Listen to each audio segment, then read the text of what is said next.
Neste primeiro turismo em destaque após a Páscoa, o ênfase vai para a entrada em funções da nova agência que irá substituir o Serviço de Estrangeiros e Fronteiras, para o início dos alertas sobre os riscos de incêndios e como é que ambas estas situações poderão vir a afetar o turismo nacional. Não se esqueça de subscrever o meu canal para estar sempre a par sobre o que mais importante acontece no turismo em Portugal e no mundo.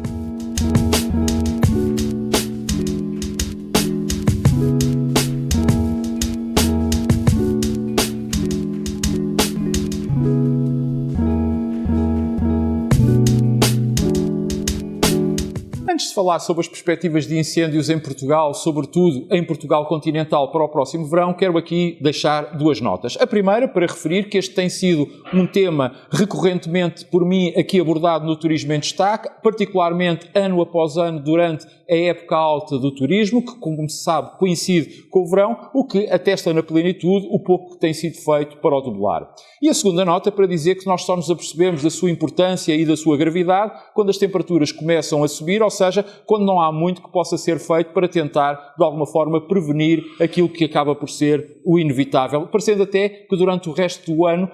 nada pode ser feito. Mas dito isto, eu tenho para mim que os incêndios no verão não têm que ser uma fatalidade, nem muito menos uma inevitabilidade, desde que todos, e quando digo todos faço sem qualquer exceção, refiro-me aos agentes públicos, aos agentes privados, aos próprios cidadãos, façam a sua parte. Porque, de facto, todos somos responsáveis. Aliás, a maior prova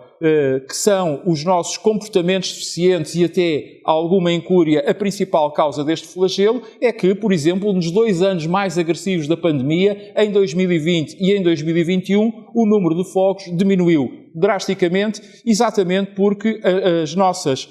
ações, as nossas liberdades, a nossa mobilidade estavam, de alguma forma, restringidas. Já o ano passado, em 2022, 55% dos incêndios terão tido origem em comportamentos negligentes, o que ilustra na perfeição o que pretendo dizer. Portanto, uma primeira conclusão que daqui podemos retirar é que temos nas nossas mãos a capacidade de os evitar, travando a destruição do nosso património natural, do nosso património material e também, por vezes, infelizmente, de vidas humanas. Por outro lado, é igualmente desapontante que, mal as temperaturas sobem, o Estado, e quando eu digo o Estado refiro-me o Governo, a administração local, as autoridades de proteção civil, venham de imediato lançar alertas acerca do risco de incêndios. Se tal é compreensível numa perspectiva pedagógica, o facto é que muitas das vezes por trás dela está escondida a tentativa de omitir a inação que durante a maior parte do ano é feita relativamente à prevenção dos fogos. Tal também como é a inexistência da própria fiscalização ao cumprimento da legislação existente. Até porque, basta às vezes, é o próprio Estado, nas suas diversas formas, um dos principais incumpridores.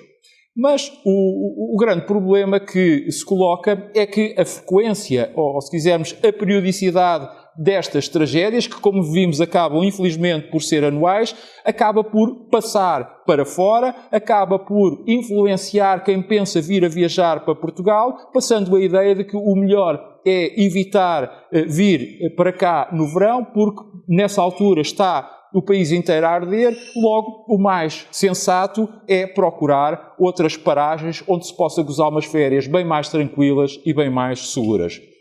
E digo isto nem sequer querendo falar ou referir o aproveitamento que muitas das vezes é feito pelos nossos próprios concorrentes, já que a tragédia alheia é hoje em dia também usada como uma arma comercial e promocional. Por tudo isto, é muito preocupante que logo no início de abril, isto é,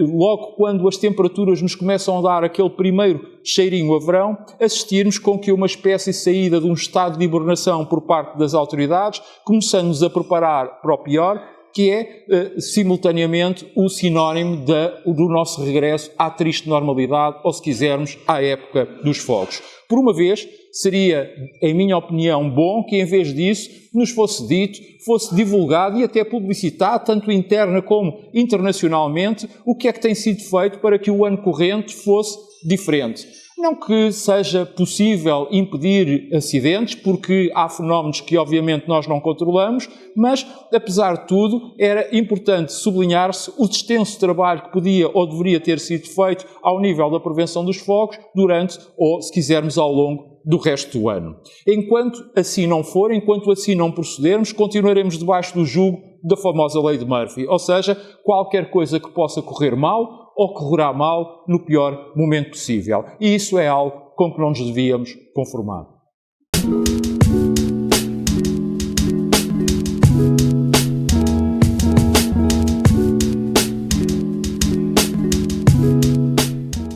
É verdade que, ao fim de quase 2 anos após a decisão governamental e 1 ano e meio depois de ter sido aprovada pela Assembleia da República, foi finalmente validada em Conselho de Ministros, na passada quinta-feira, a criação da APMA, a Agência para as Minorias, Migrações e Asilo, que, como se sabe, vai substituir o Serviço de Estrangeiros e Fronteiras e também o Alto Comissariado para as Migrações. Escusado é dizer que este também é um tema que aqui já tive a oportunidade de analisar por mais de uma vez. Só que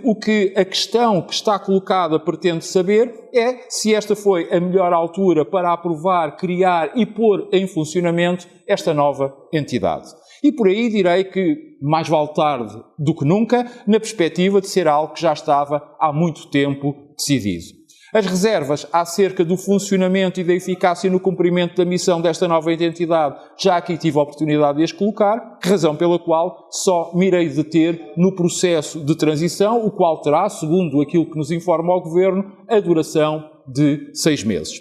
E é justamente neste prazo que, quanto a mim, começa e deve levantar legítimas dúvidas a toda a atividade turística naquilo que concerne ao controle das nossas fronteiras aéreas e marítimas, pois, estando nós no início de abril, facilmente se constata que esta passagem de testemunho do Serviço de Estrangeiros e Fronteiras para a Polícia de Segurança Pública e para a Guarda Nacional Republicana terá lugar na altura turística mais crítica do ano, ou seja, em plena época alta. Mesmo que estes passos acabem de alguma forma por derrapar, o que é uma coisa até habitual acontecer no nosso país, estaremos sempre a falar num período que irá de maio a novembro ou de junho a dezembro, ou seja, acabando sempre por apanhar a época alta, ou seja, acabando sempre por abranger o verão. Acontece que este verão não vai ser um verão qualquer, dado que Portugal, como se sabe, vai acolher a Jornada Mundial da Juventude, evento que atrairá ao nosso país, adicionalmente, mais cerca de 1 milhão a 1,5 milhão de turistas, que se concentrarão sobretudo entre meados de julho e meados de agosto, com particular foco na primeira semana de agosto. E, embora muitos desses turistas, podemos até admitir mesmo que a maior parte possam chegar até nós por fronteiras terrestres, é inegável que também muitos deles chegarão por via aérea e alguns até também por via marítima, o que obrigará, nomeadamente no caso dos aeroportos, à utilização de infraestruturas que normalmente não estão ao serviço da aviação comercial, as quais necessitarão de meios humanos para poderem fazer o seu trabalho, ou seja, nesse trabalho inclui-se o obrigatório controle de fronteiras que, naturalmente, ir-se-á somar à sobrecarga que as outras demais aerogares irão sofrer nesta altura do ano. Ora, o facto é que isto vai significar que, com os atuais inspectores do Serviço de Estrangeiros e Fronteiras passarem a colaborar com as forças policiais, isto é, com a PSP e com a GNR, durante os 2 primeiros anos onde será feita esta transição, era preciso quase que acontecer um autêntico milagre para que tudo isto corresse sem sobressaltos, sobretudo numa altura que já percebemos vai ser tão crítica. E a julgar até pelo passado recente, e refiro-me aos últimos verões, nomeadamente os verões da própria pandemia, ainda há poucas semanas vimos aquilo que sucedeu no Algarve, no aeroporto de Faro, tudo indica que o pesadelo daqueles que decidem vir até nós, gastar o seu dinheiro e criar condições de riqueza e emprego no nosso país, vão continuar a ter que passar por filas de espera para entrar e sair, por vezes filas essas mais demoradas do que o tempo de voo que necessitam para chegar até nós ou para voltarem às suas casas. Portanto, Isto tudo para dizer que eu tenho para mim que o mais prudente e o mais avisado teria sido avançar com outras partes da reestruturação neste momento, mas no que respeita ao controle fronteiriço, só o fazer após a próxima época alta e aí sim, entretanto, reforçar durante o verão o serviço com agentes da PSP e da GNR, como aliás parcialmente acabou por ser feito no ano passado, de modo a diminuir o tempo de espera e a facilitar as entradas e as saídas no nosso país e, acima de tudo, dar e passar uma imagem de Portugal enquanto destino turístico com melhor qualidade de acolhimento. Ao não fazer isto, é colocarmos e entregarmos um pouco à sorte, que é o mesmo que dizer sujeitarmos à infalível lei de Murphy. É que quando há possibilidade de algo correr mal, esse algo ocorrerá mal no pior momento que for possível. Reencontramo-nos para a semana. Até lá, saúde, paz e lembre-se que pode sempre ver, rever ou partilhar os meus comentários, bastante para tal carregar nesse botão preto que diz subscrever, aqui mesmo por baixo da minha imagem.